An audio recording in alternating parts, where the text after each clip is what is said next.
Hi ಸ್ನೇಹಿತರೆ, welcome to Sadhana Shankar Academy Shikaripura.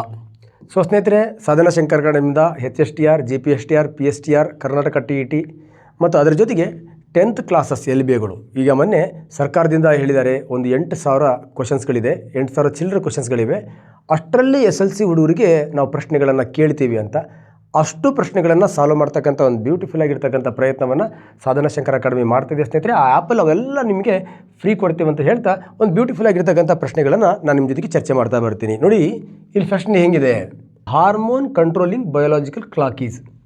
ದೇಹದ ಜೈವಿಕ ಗಡಿಯಾರ ಗಡಿಯನ್ನು ನಿಯಂತ್ರಿಸುವ ಹಾರ್ಮೋನ್ ಯಾವುದು ಅಂತ. ನೋಡಿ, ಪ್ರಶ್ನೆ ತುಂಬಾ ಈಸಿನೂ ಇರ್ಬೋದು, ಒಂಥರ ನೀವು ಬ್ಯುಸಿ ಇದ್ದಾಗ ಸ್ವಲ್ಪ ಕಷ್ಟನೂ ಇರ್ಬೋದು. ಒಂದು ಬ್ಯೂಟಿಫುಲ್ ಆಗಿರ್ತಕ್ಕಂಥ ಆನ್ಸರ್ ನೋಡ್ಬಿಡೋಣ. ಮೆಲಟೋನಿನ್. ಏನಿದು ಮೆಲಟೋನಿನ್? ನೋಡಿ, ಸ್ವಲ್ಪ ಇದ್ರ ಬಗ್ಗೆ ಚರ್ಚೆ ಮಾಡ್ತಾ ಬರೋಣ. ಫಸ್ಟ್ ಇನ್ಸುಲಿನ್ ಬಗ್ಗೆ ಸ್ವಲ್ಪ ತಿಳ್ಕೊಳ್ಳೋಣ. ಏನಿದು ಇನ್ಸುಲಿನ್? ನೋಡಿ, ನಮ್ಮ ದೇಹದಲ್ಲಿ ಏನು ಈ ಜೀರ್ಣಾಂಗ ವ್ಯವಸ್ಥೆಯಲ್ಲಿ ಒಂದು ವಿಶೇಷವಾಗಿರ್ತಕ್ಕಂಥ ಅಂಗ ಇದೆ. ಜಠರ ಮತ್ತು ಸಣ್ಣ ಕರಳಿನ ಮಧ್ಯೆ ಒಂದು ಲಿವರ್ ಇದೆ, ಇನ್ನೊಂದು ಅಂಗ ಇದೆ. ಇದನ್ನು ನಾವು ಪ್ಯಾನ್ಕ್ರಿಯಾಸ್ ಅಂತ ಕರಿತೀವಿ. ಏನಂತ ಕರಿತೀವಿ? ಪ್ಯಾನ್ಕ್ರಿಯಾಸ್. ಕನ್ನಡದಲ್ಲಿ ಮೇದೋಜೀರಕ ಗ್ರಂಥಿ ಅಂತ ಕರಿತೀವಿ. ಈ ಮೇದೋಜೀರಕ ಗ್ರಂಥಿ ಏನು ಮಾಡುತ್ತೆ ಅಂದರೆ ಒಂದು ರಸವನ್ನು ಉತ್ಪತ್ತಿ ಮಾಡುತ್ತೆ. ಅದನ್ನು ಪ್ಯಾನ್ಕ್ರಿಯಾಟಿಕ್ ಜ್ಯೂಸ್ ಅಂತ ಕರಿತೀವಿ. ಮೇದೋಜೀರಕ ರಸ ಈ ಗ್ರಂಥಿ ಸ್ರವಿಸುವ ನಾಳದ ಮೂಲಕ ಬರುತ್ತೆ. ರಸ ನಾಳದ ಮೂಲಕ ಬಂತು ಅಂದರೆ ಅದನ್ನು ನಾವು ಎಕ್ಸೋಕ್ರೈನ್ ಗ್ಲ್ಯಾಂಡ್, ನಾಳ ಸಹಿತ ಗ್ರಂಥಿ ಅಂತ ಕರಿತೀವಿ.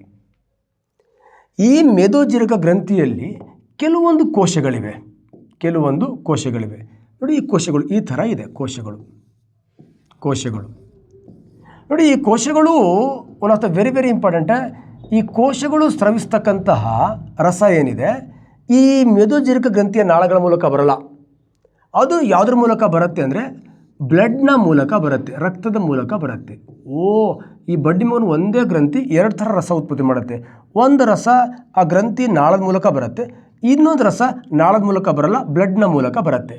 ಈ ಥರ ತಾನು ಉತ್ಪತ್ತಿ ಮಾಡಿರ್ತಕ್ಕಂಥ ರಸ ರಕ್ತದ ಮೂಲಕ ಕಳಿಸ್ಬಿಟ್ರೆ ಅದನ್ನು ಎಂಡೋಕ್ರೈನ್ ಗ್ಲ್ಯಾಂಡ್ ಅಂತ ಕರಿತೀವಿ. Endocrine gland. ಕನ್ನಡದಲ್ಲಿ ಇದನ್ನು ನಾಳ ಸಹಿತ ಗ್ರಂಥಿ ಅಂತ ಕರಿತೀವಿ. ಇವು ರಕ್ತದ ಮೂಲಕ ರಸವನ್ನು ಕಳಿಸ್ತಕ್ಕಂಥದ್ದನ್ನು ನಾಳರಹಿತ ಗ್ರಂಥಿ ಅಂತ ಕರಿತೀವಿ. ನೋಡಿ, ಈ ಪ್ಯಾನ್ಕ್ರಿಯಾಸಲ್ಲಿ ನಾಳರಹಿತ ಗ್ರಂಥಿನೂ ಇದೆ, ನಾಳ ಸಹಿತ ಗ್ರಂಥಿನೂ ಇದೆ. ಹಾಗಾಗಿ ಇದನ್ನು ನಾವು ಮಿಶ್ರ ಗ್ರಂಥಿ ಅಂತ ಕರಿತೀವಿ. ಕಾಂಪೋಸಿಟ್ ಗ್ಲ್ಯಾಂಡ್ ಅಂತ ಕರಿತೀವಿ. ಮಿಶ್ರ ಗ್ರಂಥಿ. ಎರಡು ಒಂದು ರಸ ಉತ್ಪತ್ತಿ ಮಾಡಿ ರಕ್ತದ ಮೂಲಕ ಕಳಿಸ್ತಾ ಇದೆ, ಇನ್ನೊಂದು ರಸನ ತನ್ನದೇ ನಾಳದ ಮೂಲಕ ಕಳಿಸ್ತಾ ಇದೆ. 2 ರೀತಿ ರಸ. ನೋಡಿ, ಇದನ್ನು ನಾವು ಕಿಣ್ವ ಅಂತ ಕರಿತೀವಿ. ಈ ರಸನ, ಆ ರಸನ ಹಾರ್ಮೋನ್ ಅಂತ ಕರಿತೀವಿ. ನಮ್ಮ ಯೂಟ್ಯೂಬಲ್ಲಿ ಮಾಡಿದ್ದೀನಿ, ನೋಡ್ಕೊಳ್ಳಿ. ಕ್ಲಿಯರ್? ಒಟ್ಟಾರೆಯಾಗಿ ಇಲ್ಲಿ ಎಂಡೋಕ್ರೈನ್ ಆ್ಯಂಡ್ ಎಕ್ಸೋಕ್ರೈನ್ 2 ಸಿಸ್ಟಮ್ ಒಟ್ಟಿಗಿರೋದ್ರಿಂದ ಇದನ್ನು ಮಿಶ್ರ ಗ್ರಂಥಿ ಕಾಂಪೋಸಿಟ್ ಗ್ಲ್ಯಾಂಡ್ ಅಂತ ಕರಿತೀವಿ. ಈಗ ನಮಗೆ ಇನ್ಸುಲಿನ್ ಹಾರ್ಮೋನು ಅಂತ ಇದೆ ಇಲ್ಲಿ. ಹಾರ್ಮೋನ್. ಕ್ಲಿಯರ್? ಹಾಗೆ ಹಾರ್ಮೋನ್ ಅಂದರೆ ಈ ನಾಳ ಸಹಿತ ಗ್ರಂಥಿಗೆ ಸಂಬಂಧನೇ ಪಡಲ್ಲ. ಯಾವುದಕ್ಕೆ ಸಂಬಂಧಪಡುತ್ತೆ? ನಿರ್ನಾಳ ಗ್ರಂಥಿ. ನಿರ್ನಾಳ ಗ್ರಂಥಿ ಅಂದರೆ ಈ ಮೇದೋಜೀರಕದಲ್ಲಿ ಇರ್ತಕ್ಕಂತಹ ಈ ಬ್ಯೂಟಿಫುಲ್ ಆಗಿರ್ತಕ್ಕಂತಹ ಕೋಶಗಳು. ನೋಡಿ, ಇನ್ನೊಂದು ಮಜಾ, ಈ ಕೋಶಗಳನ್ನು ಕಂಡುಹಿಡಿದವನು ಯಾರಪ್ಪ ಅಂದರೆ ಲ್ಯಾಂಗರ್ ಹ್ಯಾನ್ಸ್ ಅಂತ. ಲ್ಯಾಂಗರ್ ಹಾನ್ಸ್ ಈ ಕೋಶಗಳನ್ನು ಕಂಡುಹಿಡಿದನು. ಈ ಕೋಶಗಳನ್ನು ಕಂಡುಹಿಡಿದು ಇದಕ್ಕೆ ಏನು ಹೆಸರಿಡಬೇಕು ಅಂದಾಗ ಇವನೇನು ಮಾಡ್ದ ಅಂದರೆ ಸುತ್ತಲೂ ನೋಡಿ, ಈಗ ಈ ಕೋಶಗಳೇನಿದಾವಲ್ಲ, ಈ ಕೋಶಗಳ ಸುತ್ತಲೂ ಕೂಡ ಏನಿದೆ? ನಾಳ ಸಹಿತ ಗ್ರಂಥಿ ಇದೆ. ಮಧ್ಯ ಇರ್ತಕ್ಕಂಥ ಈ ಕೋಶಗಳು ನೋಡಿ, ಈ ಸುತ್ತಲೂ ಇರ್ತಕ್ಕಂಥದ್ದು ರಸ ನಾಳದ ಮೂಲಕ ಬರ್ತಾ ಇದೆ, ನಾಳ ಸಹಿತ ಗ್ರಂಥಿ. ಈ ಕೋಶಗಳು ಉತ್ಪತ್ತಿ ಮಾಡ್ತಕ್ಕಂಥ ಸಹ ರಕ್ತದ ಮೂಲಕ ಹೋಗ್ತಾ ಇದೆ. ಇದು ನಿರ್ನಾಳ.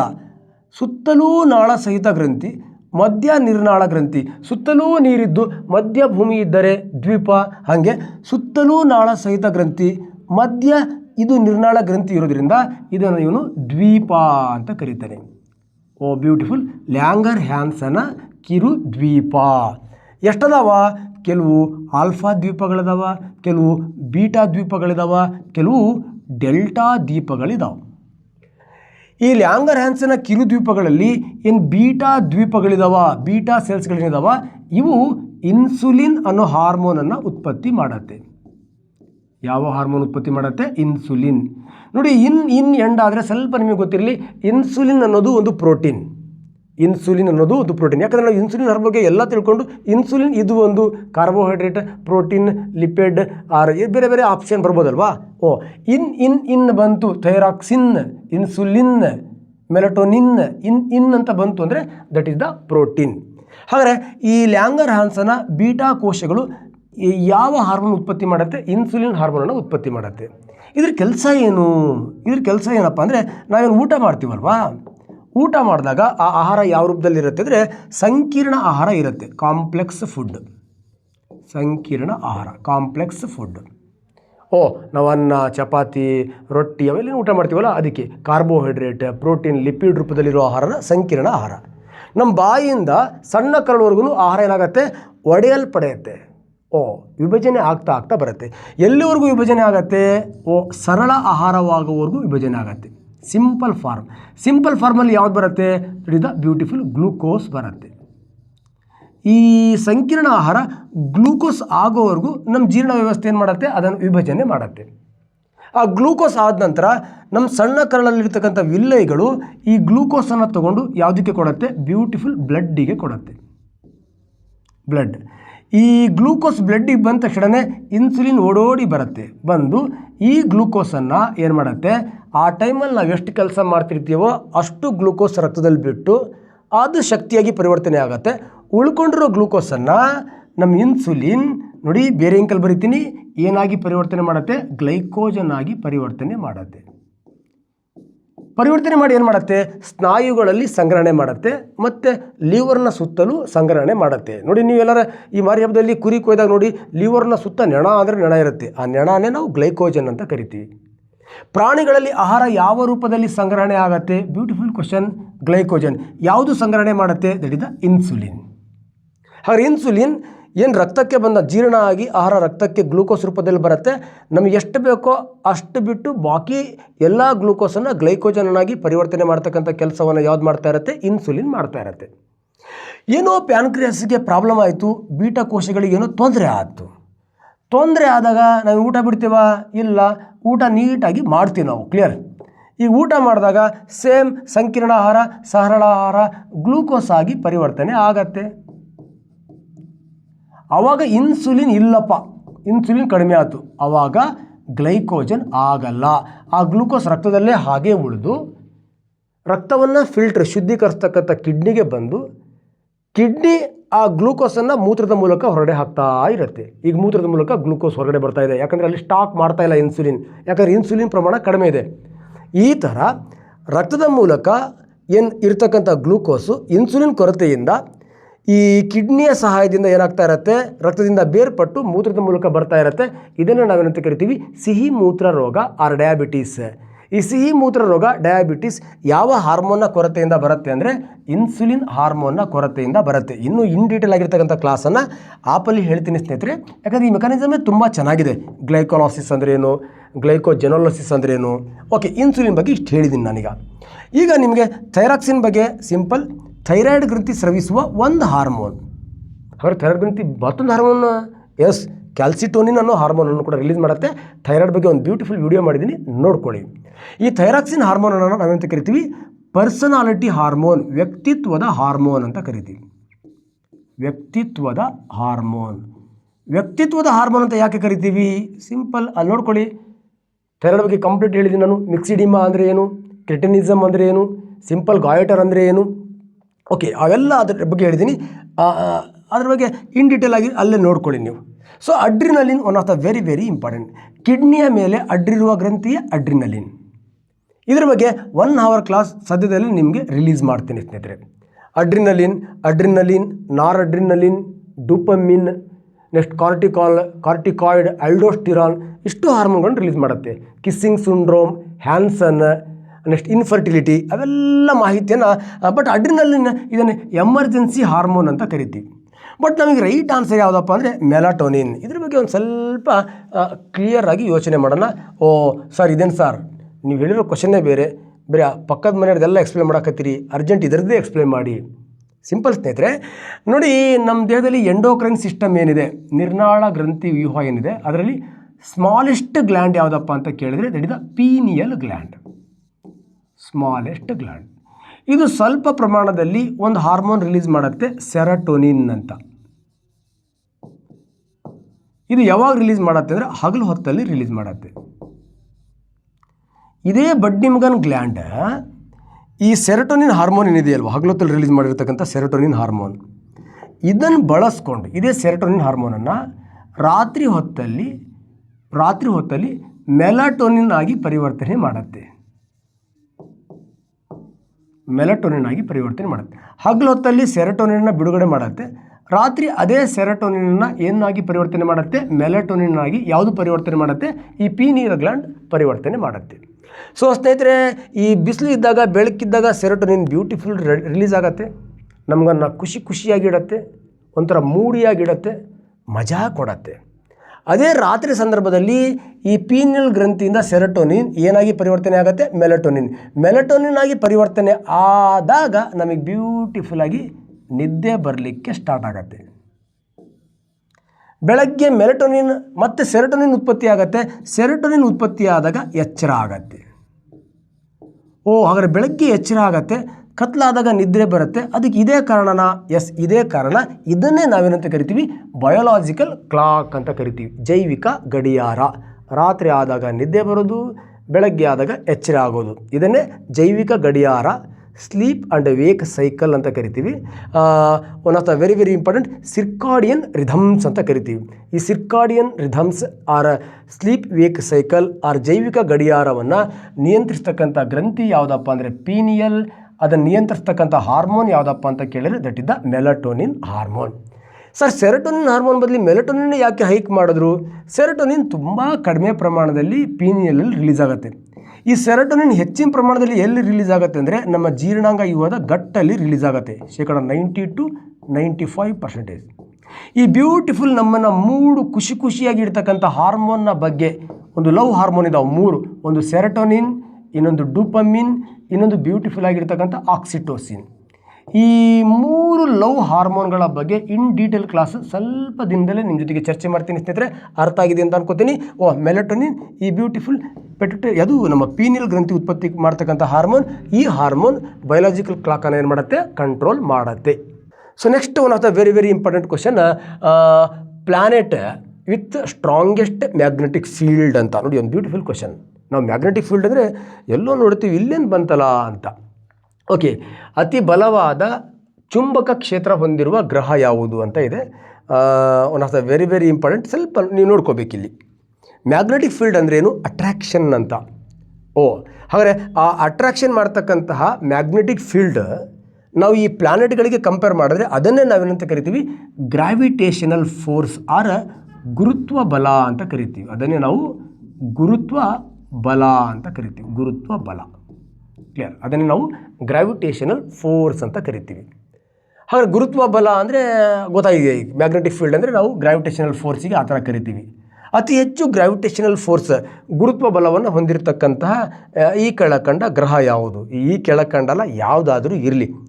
ಈ ಗುರುತ್ವ ಬಲ ಅನ್ನೋದು ಯಾವುದನ್ನು ಅವಲಂಬಿಸಿರುತ್ತೆ ಅಂದರೆ ಒಂದು ಕಾಯದ ರಾಶಿಯನ್ನು ಅವಲಂಬಿಸಿರುತ್ತೆ ಮತ್ತು ಆ ಕಾಯಗಳ ನಡುವಿನ ದೂರವನ್ನು ಅವಲಂಬಿಸಿರುತ್ತೆ. ದೂರ, ಡಿಸ್ಟೆನ್ಸ್. ಕಾಯಗಳ ನಡುವಿನ ದೂರ ಜಾಸ್ತಿ ಆದ ಹಾಗೆ ಗುರುತ್ವ ಏನಾಗತ್ತೆ? ಕಡಿಮೆ ಆಗತ್ತೆ. ಇಡೀ ಪಾಠನೇ ಅರ್ಥ ಆಗೋಗ್ಬಿಡುತ್ತೆ ಇದು ಗ್ರಾವಿಟೇಷನಲ್. ಕಾಯಗಳ ರಾಶಿ ಜಾಸ್ತಿ ಆದ ಹಾಗೆ ಗುರುತ್ವ ಏನಾಗತ್ತೆ? ಜಾಸ್ತಿ ಆಗತ್ತೆ. ಜಾಸ್ತಿ ಅಂದರೆ ರಾಶಿ ಅಂದರೆ ತೂಕ, ಮಾಸ್ ಜಾಸ್ತಿ ಆದ ಹಾಗೆ. ಈಗ ನಮಗೆ ಇಲ್ಲಿ ಸ್ವಲ್ಪ ಗೊತ್ತಿದೆ ನಮಗೆ. ಇಲ್ಲಿ ಅತ್ಯಂತ ದೊಡ್ಡ ಗ್ರಹ ಯಾವುದು? ಗುರು. ಹಾಗಾದರೆ ಗುರುವಿನ ರಾಶಿ ಏನಾಗಿರುತ್ತೆ? ಜಾಸ್ತಿ ಇರುತ್ತೆ. ಸೆಕೆಂಡ್ ಯಾವುದು? ಶನಿ. ಶನಿ ಇರುತ್ತೆ. ಇವುಗಳಲ್ಲಿ ಥರ್ಡ್ ಯಾವುದು? ದಟ್ ಇಸ್ ದ ಭೂಮಿ ಇದೆ. ಫೋರ್ತ್ ಯಾವುದು? ಭೂಮಿಯ ಅರ್ಧದಷ್ಟು ಏನಾಗಿದೆ? ಮಂಗಳ ಇದೆ. ಹಾಗಾಗಿ ನಾವು ಹೇಳ್ತೀವಿ ಇಲ್ಲಿ ಗುರು ಗ್ರಹದ ರಾಶಿ ಏನಾಗಿದೆ? ಜಾಸ್ತಿ ಇದೆ. ಹೊಡಿ ಹಲ್ಗೆ ಇದಕ್ಕೆ ಗುರುತ್ವ ಏನಾಗಿರುತ್ತೆ? ಜಾಸ್ತಿ ಇರುತ್ತೆ. ಗುರುತ್ವ ಜಾಸ್ತಿ ಇದೆ ಅಂದರೆ ಇದರ ಮ್ಯಾಗ್ನೆಟಿಕ್ ಫೀಲ್ಡ್ ಏನಾಗಿರುತ್ತೆ? ಜಾಸ್ತಿ ಇರುತ್ತೆ. ಅರ್ಥ ಆಗಿದೆ ಅಂತ ಅನ್ಕೋತೀನಿ. ಇನ್ ಕೇಸ್ ಇದರಲ್ಲಿ ಗುರುತ್ವ ಯಾವುದಕ್ಕೆ ಕಡಿಮೆ ಇದೆ ಅಂತ ಹೇಳಿದ್ರೆ Mars is the right answer. ಯಾವುದಾದ್ರೆ ಕೇಳಿ. ಈ ಸಿಂಪಲ್. ಭೂಮಿ ಗುರುತ್ವ, ಚಂದ್ರನ ಕೇಳಿಬಿಟ್ರೆ ಸಹಾರಿ ಚಂದ್ರ ಭೂಮಿಗಿಂತ ಸಖತ್ ಚಿಕ್ಕದಿದ್ದಾನೆ, ಚಂದ್ರನ ಗುರುತ್ವ ತುಂಬಾ ಕಡಿಮೆ ಇರುತ್ತೆ. ನಾವು 7 ಗ್ರಹ ತಗೊಂಡ್ರೆ ಸಿಂಪಲ್. ಎಂ ವಿಮ್, ಜೆ ಸನ್ ಅಂತ. That is Mercury, Venus, Earth, Mars, Jupiter, Saturn, Uranus, Neptune. ಇದು ಫುಲ್ ದೊಡ್ಡದು, 2ನೇ ದೊಡ್ಡದು, 3ನೇ ದೊಡ್ಡದು, 4ನೇ ದೊಡ್ಡದು. ಕ್ಲಿಯರ್? ನಾ ಈ ಕಡೆ ಬಂದಾಗ ಮತ್ತೆ 5ನೇ ದೊಡ್ಡದು, 6ನೇ ದೊಡ್ಡದು, 7ನೇ ದೊಡ್ಡದು, ಅತ್ಯಂತ ಚಿಕ್ಕದು ದಟ್ ಇಸ್ ದ ಬುಧ. ಈ ಥರ ನಾವು ನೋಡಿಕೊಂಡಾಗ ಅತ್ಯಂತ ಚಿಕ್ಕದು ಬುಧ ಅಂದರೆ ಇದರ ರಾಶಿ ಕಡಿಮೆ ಇರುತ್ತೆ, ಇದರ ಗುರುತ್ವ ಕಡಿಮೆ ಇರುತ್ತೆ.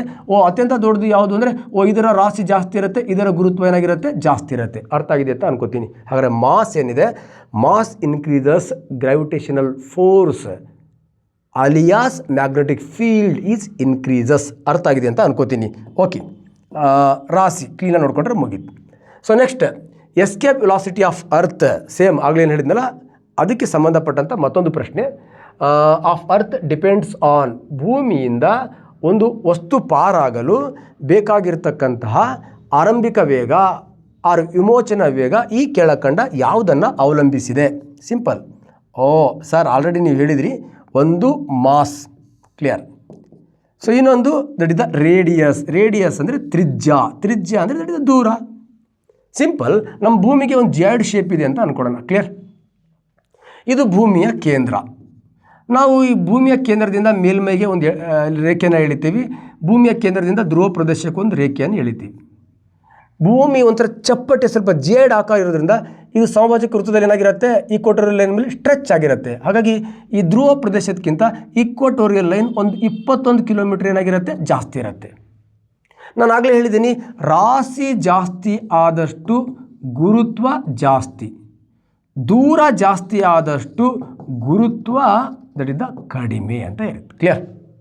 ಹಾಗಾಗಿ ಸಮಭಾಜಕ ವೃತ್ತದಲ್ಲಿ ಗುರುತ್ವ ಏನಾಗಿರುತ್ತೆ ಕಡಿಮೆ ಇರುತ್ತೆ, ಧ್ರುವ ಪ್ರದೇಶದಲ್ಲಿ ಗುರುತ್ವ ಏನಾಗಿರುತ್ತೆ ಜಾಸ್ತಿ ಇರುತ್ತೆ. ಯಾಕಂದರೆ ದೂರ ಕಡಿಮೆ ಇದೆ, ಗುರುತ್ವ ಜಾಸ್ತಿ, ದೂರ ಜಾಸ್ತಿ ಇದೆ, ಗುರುತ್ವ ಕಡಿಮೆ. ಹಾಗಾಗಿ one of the escape velocity ಅಂದರೆ ತುಂಬ ಸಿಂಪಲ್. ಒಂದು ಕಾಯ, ಅದು ಭೂಮಿನಾದರೂ ಆಗಿರ್ಬೋದು, ಬುಧನಾದರೂ ಆಗಿರ್ಬೋದು, ಗುರುನಾದರೂ ಆಗ್ಬೋದು. ಈ ಗುರುತ್ವವನ್ನು ದಾಟಿ ಹೋಗಲು ಅದಕ್ಕೆ ಬೇಕಾಗಿರೋ ಕನಿಷ್ಠ ಆರಂಭಿಕ ವೇಗ, ಕನಿಷ್ಠ. ಇಲ್ಲಿ ಯಾರು ಹಿಡ್ಕೊಂಡಿದ್ದಾರೆ ನೋಡಿ, ಒಂದು ವಸ್ತು ಭೂಮಿ ಮೇಲೆ ಬಿದ್ದಿದೆ ಅಂದರೆ ಭೂಮಿ ಅದನ್ನು ಹಿಡ್ಕೊಂಡಿದೆ. ಇಲ್ಲಿಂದ ತಪ್ಪಿಸ್ಕೊಂಡು ಹೋಗಲಿಕ್ಕೆ ಆ ವಸ್ತುವಿಗೆ ಒಂದು ಮಿನಿಮಮ್ ಸ್ಪೀಡನ್ನು ಕೊಡಬೇಕು, ನಾವು ಕನಿಷ್ಠ ವೇಗವನ್ನು ಕೊಡಬೇಕು, ಆರಂಭಿಕ ವೇಗ. ಅದಕ್ಕೆ ನಾವೇನಂತ ಕರಿತೀವಿ ಎಸ್ಕೇಪ್. ಗುರುತ್ವವನ್ನು ತಪ್ಪಿಸ್ಕೊಂಡು ಹೋಗಲಿಕ್ಕೆ ಬೇಕಾಗಿರೋ ಎಸ್ಕೇಪ್, ಗುರುತ್ವದಿಂದ ವಿಮೋಚನೆ ಪಡ್ಕೊಂಡು ಹೋಗಲಿಕ್ಕೆ ಬೇಕಾಗಿರೋ ವಿಮೋಚನಾ ವೇಗ ಏನಿದೆ, ಆ ವಿಮೋಚನಾ ವೇಗ ಏನಿದೆ ಅದನ್ನು ನಾವೇನಂತ ಕರಿತೀವಿ ವಿಮೋಚನಾ ವೇಗ, ಎಸ್ಕೇಪ್ ವೆಲಾಸಿಟಿ ಅಂತ ಕರಿತೀವಿ. ಸಾಮಾನ್ಯವಾಗಿ ನಮ್ಮ ಭೂಮಿಗೆ 11.2 ಕಿಲೋಮೀಟರ್ ಪರ್ ಸೆಕೆಂಡ್. ಈ ಸ್ಪೀಡಲ್ಲಿ ನಿನ್ನ ಹುಡುಗಿನ ಬಿಸಾಕ್ಬಿಟ್ರೆ ಮತ್ತೆ ವಾಪಸ್ ಬರಲ್ಲ, ಅವಳು ಹೋಗೇ ಬಿಡ್ತಾಳೆ. ಈ ಸ್ಪೀಡ್ ಮಿನಿಮಮ್ ಸ್ಪೀಡ್, ಇದಕ್ಕಿಂತ ಹೆಚ್ಚು ಸ್ಪೀಡ್ ಎಷ್ಟಾರು ಇರ್ಬೋದು, ಮಿನಿಮಮ್ ಈ ಸ್ಪೀಡಲ್ಲಿ ಈ ಮಾರ್ಕರನ್ನು, ಈ ಪೆನ್ನನ್ನು ಹೋಗಿಸ್ಬಿಟ್ರೆ ಮತ್ತೆ ಭೂಮಿ ಕಡೆ ಬರೋದಿಲ್ಲ, ಅದು ಆ ಕಡೆ ಹೋಗ್ಬಿಡುತ್ತೆ. ನಮ್ಮ ಮೆದುಳಲ್ಲಿ ಇರ್ತಕ್ಕಂಥ ನೆಗೆಟಿವ್ ಎನರ್ಜಿನ ಈ ಸ್ಪೀಡಲ್ಲಿ ಹೋಗಿಸ್ಬಿಡ್ಬೇಕು ನಾವು, ಮತ್ತು ನಮ್ಮ ಕಡೆ ಬರೋದಿಲ್ಲ, ಅದು ಹೊಗ್ಗೆ ಬಿಡುತ್ತೆ. ಓಕೆ, ಇಲ್ಲಿ ಬಿಡಿ. ಒಟ್ಟಾರೆಯಾಗಿ ಇದು ಅರ್ಥ ಆಯ್ತು ಅಂದರೆ ಈ ಕ್ವಶನಿಗೆ ಅರ್ಥ ಆಗುತ್ತೆ, ಕ್ಲಿಯರ್. ಹಾಗಾದ್ರೆ ಎಸ್ಕೇಪ್ ವೆಲಾಸಿಟಿ ಏನನ್ನು ಸಿಂಪಲ್ ಎಕ್ಸಾಂಪಲ್ ನೋಡಿ. ಎಲ್ಲ ಉಡಾವಣಾ ಕೇಂದ್ರಗಳು ಎಲ್ಲಿರುತ್ತೆ ಅಂದರೆ ಸಮಭಾಜಕ ವೃತ್ತದ ಬಳಿ ಇರ್ತಾವೆ. ಯಾಕೆ? ಅಲ್ಲಿ ಗ್ರಾವಿಟಿ ಏನಾಗಿರುತ್ತೆ ಕಡಿಮೆ ಇರುತ್ತೆ, ಈಸಿಯಾಗಿ ಆ ವೆಹಿಕಲನ್ನು ನಾವು ಏನು ಮಾಡ್ಬೋದು, ಲಾಂಚ್, ಉಡಾವಣೆ ಮಾಡಬಹುದು. ಈಗ ಶ್ರೀಹರಿಕೋಟ ಉಡಾವಣಾ ಕೇಂದ್ರ ಅಂದರೆ ಶ್ರೀಹರಿಕೋಟ ಧ್ರುವ ಪ್ರದೇಶ ಹತ್ರ ಮಾಡಲ್ಲ, ಎಲ್ಲಿ ಮಾಡಿರ್ತಾರೆ ಸಮಭಾಜಕ ವೃತ್ತ. ಯಾವುದೇ ಒಂದು ಲಾಂಚಿಂಗ್ ಸ್ಟೇಷನ್ ಇರಲಿ ಅದೆಲ್ಲಿ ಮಾಡಿರ್ತಾರೆ ಅಂದರೆ ಈಕ್ವಟೋರಿಯಲ್ ಲೈನ್ ಮೇಲೆ. ಯಾಕೆ ಅಂದರೆ ಅಲ್ಲಿ ಗ್ರಾವಿಟಿ ಏನಾಗಿರುತ್ತೆ ಕಡಿಮೆ ಇರುತ್ತೆ. ಯಾಕೆ ಗ್ರಾವಿಟಿ ಕಡಿಮೆ ಇರುತ್ತೆ ಅಂದರೆ ಅಲ್ಲಿ ದೂರ, ಆ ರೇಡಿಯಸ್ ಏನಾಗಿರುತ್ತೆ ಜಾಸ್ತಿ ಇರುತ್ತೆ ಅಂತ ಅರ್ಥ, ಕ್ಲಿಯರ್. ಹಾಗಾದರೆ ರೇಡಿಯಸ್ ಆ್ಯಂಡ್ ಮಾಸ್, ರೇಡಿಯಸ್ ಜಾಸ್ತಿ ಆದಷ್ಟು ಗ್ರಾವಿಟಿ ಕಡಿಮೆ ಇರುತ್ತೆ, ಎಸ್ಕೇಪ್ ವೆಲಾಸಿಟಿ ಈಸಿ ಇರುತ್ತೆ. ರೇಡಿಯಸ್ ಕಡಿಮೆ ಆದಾಗ ಗ್ರಾವಿಟಿ ಜಾಸ್ತಿ ಇರುತ್ತೆ, ಎಸ್ಕೇಪ್ ವೆಲಾಸಿಟಿ ಸ್ವಲ್ಪ ಕಷ್ಟ ಆಗುತ್ತೆ, ಕ್ಲಿಯರ್. ಸೊ ಈ ಒಂದು ಬ್ಯೂಟಿಫುಲ್ ಕಾನ್ಸೆಪ್ಟನ್ನು ನಾವು ನೋಡಿಕೊಂಡ್ರೆ ಈಸಿಯಾಗಿ ನಾವು ವಿಮೋಚನಾ ವೇಗ ಯಾವುದನ್ನು ಅವಲಂಬಿಸಿರುತ್ತೆ ಅಂದರೆ ಆ ಕಾಯದ ರಾಶಿ ಮತ್ತು ಆ ಕಾಯದ ಕೇಂದ್ರದಿಂದ ಮೇಲ್ಮೈಗೆ ಇರ್ತಕ್ಕಂಥ ದೂರ, ಅದಕ್ಕೆ ರೇಡಿಯಸ್ ಅಂತ ಕರಿತೀವಿ, ಇದನ್ನು ಅವಲಂಬಿಸಿರುತ್ತೆ. ಓಕೆ, ಇವೆಲ್ಲವೂ ಕೂಡ ಆ್ಯಪಲ್ಲಿ ಇನ್ ಡೀಟೇಲ್ ಆಗಿ ಬರೆದು ಎಲ್ಲ ಬೋರ್ಡ್ ಕ್ಲಾಸಸ್ಗಳನ್ನೇ ಮಾಡ್ತಾಯಿದ್ದೀನಿ ಸ್ನೇಹಿತರೆ. ಯಾವ PPT ಇಲ್ಲ, ಚಿತ್ರ ಮಾತ್ರ PPT. ಯಾಕಂದರೆ ನಮ್ಮ ಹುಡುಗರಿಗೆ ಬೋರ್ಡ್ ಕ್ಲಾಸ್ ನೀಟಾಗಿ ಬಿಡಿಸಿ ಹೇಳೋದು. ಪ್ರತಿ ವಾರನೂ ಕೂಡ ಲೈವ್ ಕ್ಲಾಸ್ ಇರುತ್ತೆ, wait and see. Next, the wavelength of a photon is reduced to half its energy will be. ಫೋಟಾನ್ನ ತರಂಗದ ಉದ್ದ ಅರ್ಧವಾದರೆ ಅದರ ಶಕ್ತಿ. ಸಿಂಪಲ್ ನೋಡಿ, ತುಂಬ ಈಸಿ ಇದೆ ಕ್ವಶನ್ ನೋಡಿ. ಒಂದಕ್ಕೊಂದು ಆಪೋಸಿಟ್ ಇದು, ಶಾಂತಿ ಅಶಾಂತಿ ಅನ್ನಂಗೆ. ಯಾವುದು? ಒಂದು ವೇವ್ ಲೆಂತ್, ಒಂದು ತರಂಗ ದೂರ. ಓಕೆ, ಇದನ್ನು ವೇವ್ ಲೆಂತ್ ಅಂತ ಕರಿತೀವಿ. ಇದನ್ನು ಯಾವ ಸಂಕೇತ? ಲ್ಯಾಂಬ್ಡಾ ಸಂಕೇತದ ಮೂಲಕ ಸೂಚಿಸ್ತೀವಿ. ಸೊ ನೆಕ್ಸ್ಟ್ ಇನ್ನೊಂದು ಆವೃತ್ತಿ, ಫ್ರೀಕ್ವೆನ್ಸಿ, ಆವೃತ್ತಿ.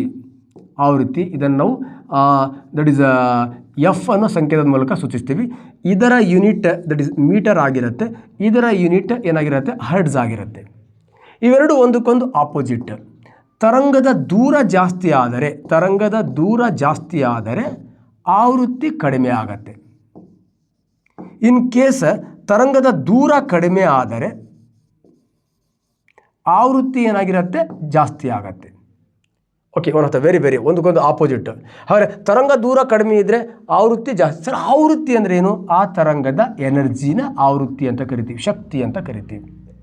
ಇಲ್ಲಿ ಒಂದು ತರಂಗದ ದೂರ ಜಾಸ್ತಿ ಆದರೆ ಎಷ್ಟು ಆವೃತ್ತಿ ಕಡಿಮೆ ಆಗತ್ತೆ? That is the simple.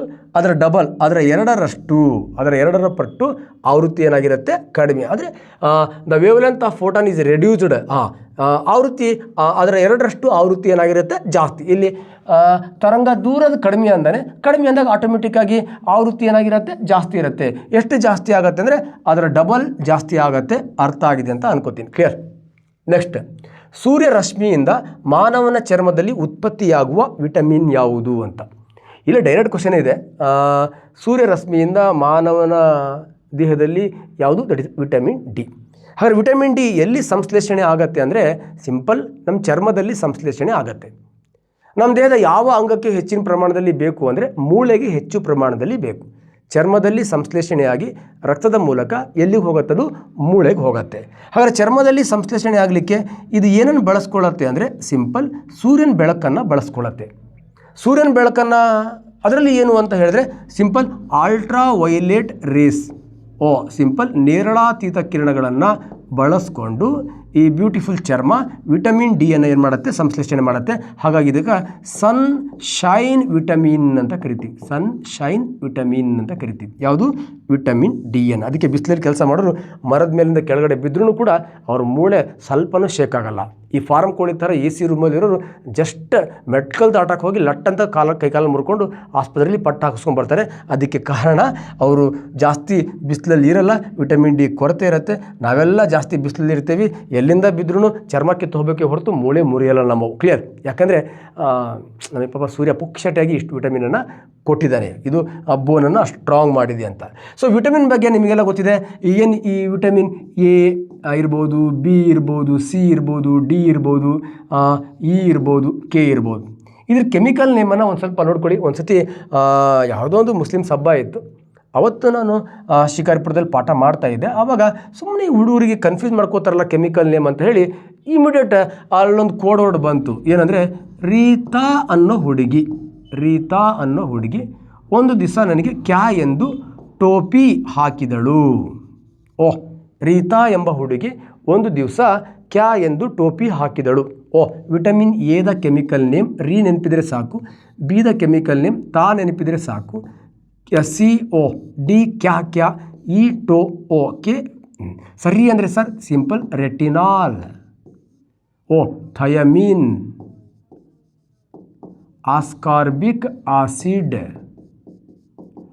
ಕ್ಯಾಲ್ಸಿ ಫೆರಾಲ್, tocopherol, Filo quinine.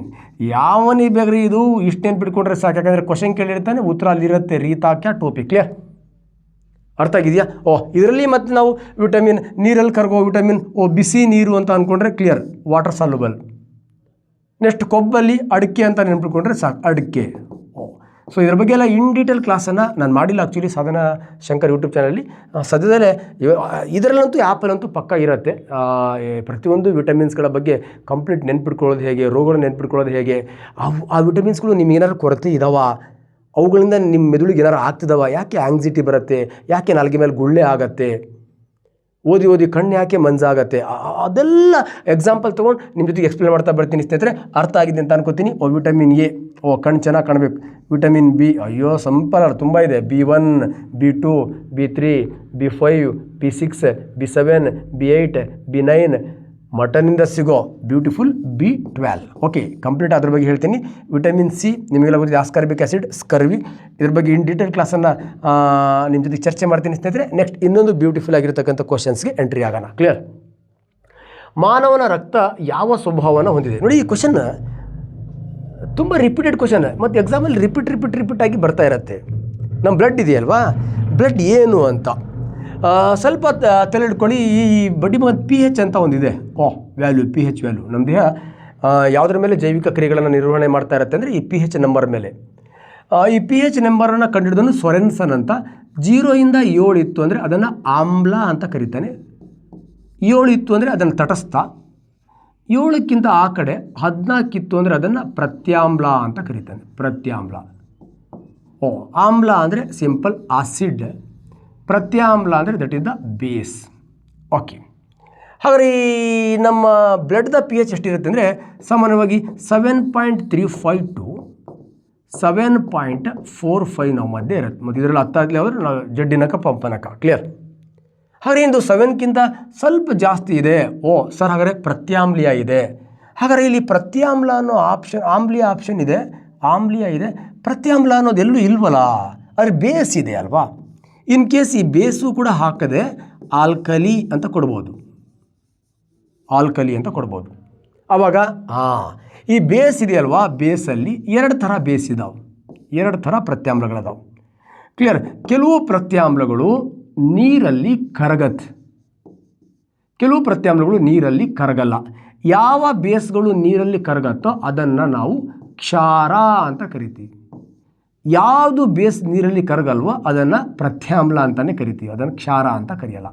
ಸಾಮಾನ್ಯವಾಗಿ ನಮಗೆ ರಕ್ತ ದ್ರವ ರೂಪದಲ್ಲಿದೆ ಅಂದಮೇಲೆ ಅದು ನೀರಲ್ಲಿ ಕರಗಿರುತ್ತೆ, ಅದರಲ್ಲಿ ವಾಟರ್ ಕಂಟೆಂಟ್ ಇರುತ್ತೆ, ಅದು ಡಿಸಾಲ್ವ್ ಆಗಿರುತ್ತೆ. ಹಾಗಾಗಿ ನಾವು ಈ ಬ್ಲಡ್ಡನ್ನು ಏನಂತ ಕರಿತೀವಿ, ಪ್ರತ್ಯಾಮ್ಲ ಆದರೂ ನೀರಲ್ಲಿ ಕರಗೋದ್ರಿಂದ ಇದನ್ನು ಆಲ್ಕಲಿ, ಕ್ಷಾರೀಯ ಅಂತ ಕರಿತೀವಿ. ಹಾಗಾಗಿ B is the right answer. ಅರ್ಥ ಆಗಿದೆ ಅಂತ ಅನ್ಕೋತೀನಿ. ಕ್ಲಿಯರ್?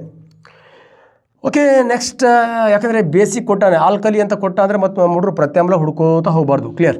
ನೆಕ್ಸ್ಟ್, ಅಯೋಡಿನ್ ಕೊರತೆಯಿಂದ ಯಾವ ರೋಗ ಉಂಟಾಗುತ್ತದೆ? ಇದು ಕೂಡ ವಿಟಮಿನ್ಗೆ ಮತ್ತು ಮಿನರಲ್ಸ್ಗೆ ಸಂಬಂಧಪಟ್ಟಂಥ ರೋಗಗಳು. ಕ್ಲಿಯರ್? ತಲೆ ಹಿಡ್ಕೊಳ್ಳಿ. One of the very very important, rickets. ಸಾಮಾನ್ಯವಾಗಿ ಕ್ರಿಕೆಟ್ ಆಡೋ ಸಣ್ಣ ಮಕ್ಕಳಿಗೆ ಬರ್ತಕ್ಕಂಥದ್ದು ಇದು. ಸಣ್ಣ ಮಕ್ಕಳಲ್ಲಿ ಬರುತ್ತಿದ್ದು ಮತ್ತು ನಮಗೆ ಬರೋಲ್ಲ. ಕ್ಲಿಯರ್?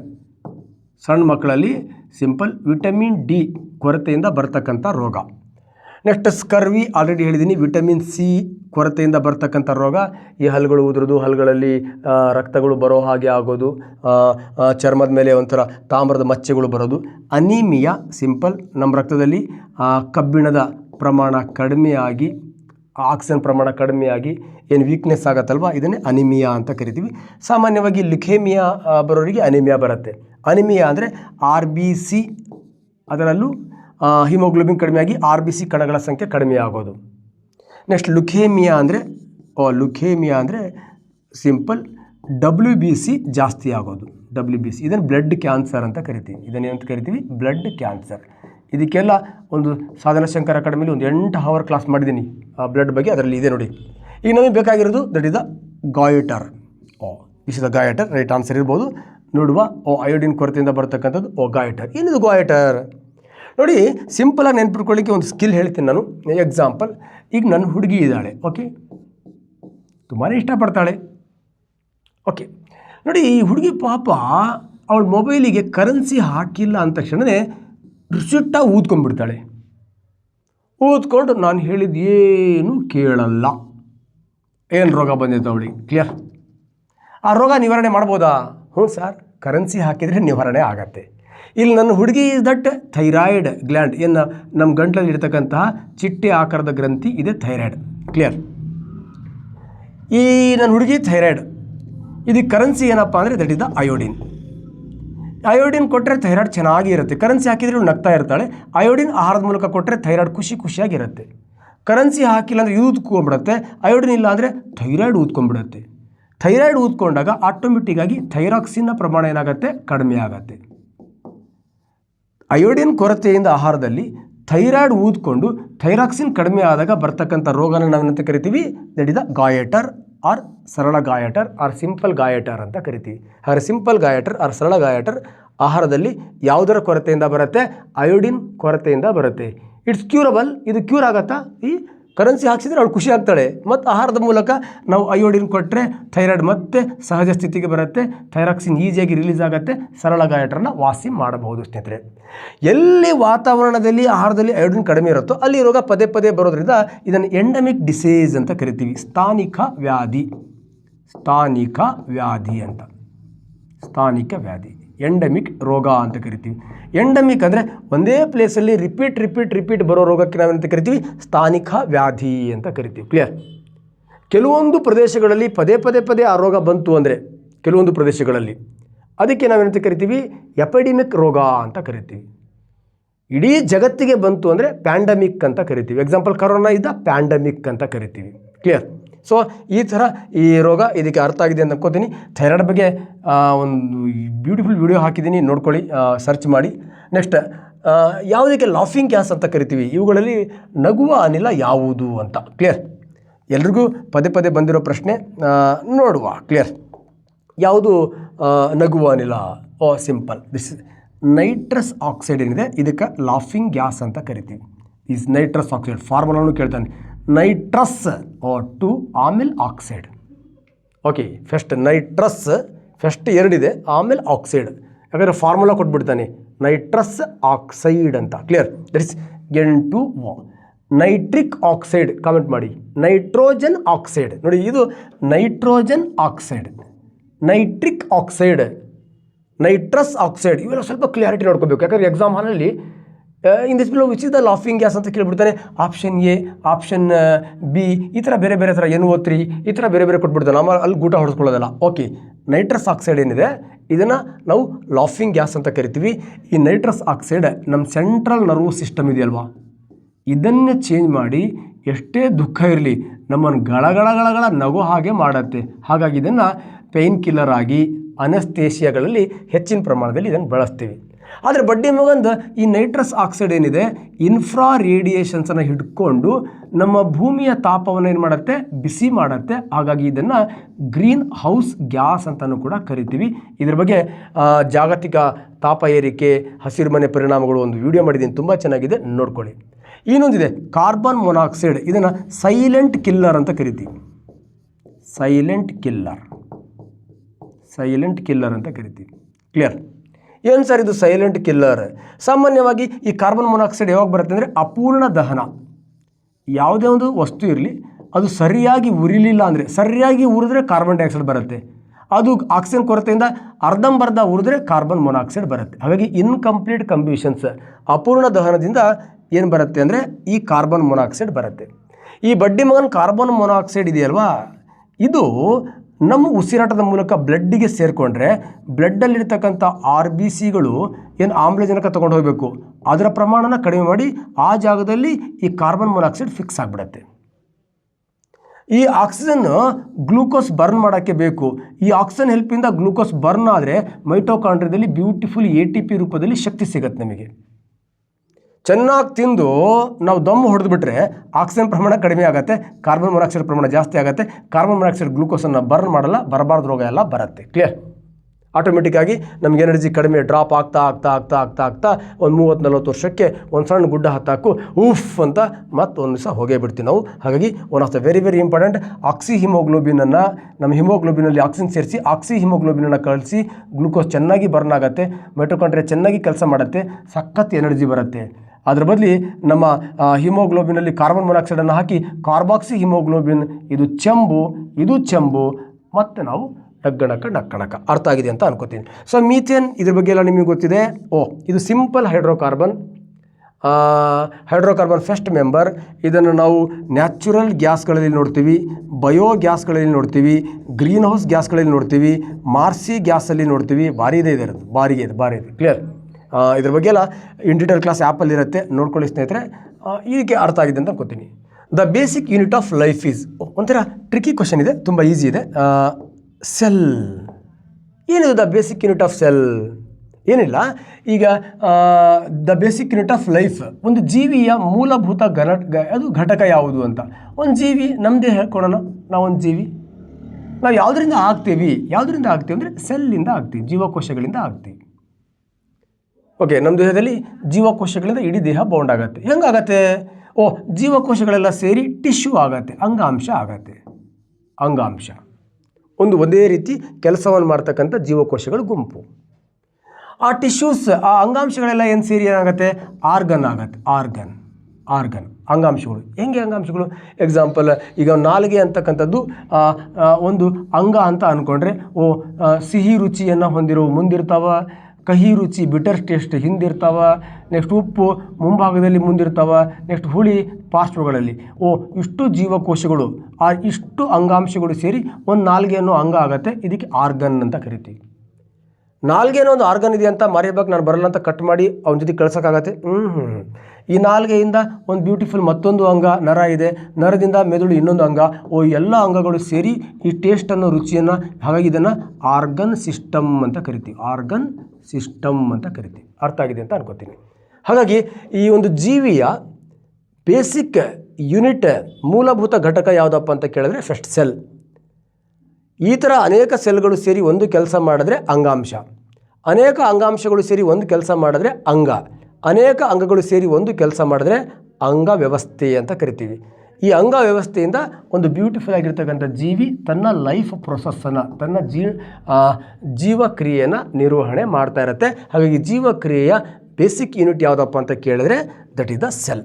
ಅರ್ಥ ಆಗಿದೆ ಅಂತ ಅನ್ಕೋತೀನಿ. Clear? So next one of the very very important. ಎಲ್ರಿಗೂ ಭಗವಂತ ಒಳ್ಳೇದು ಮಾಡಲಿ. ನಮಸ್ಕಾರ.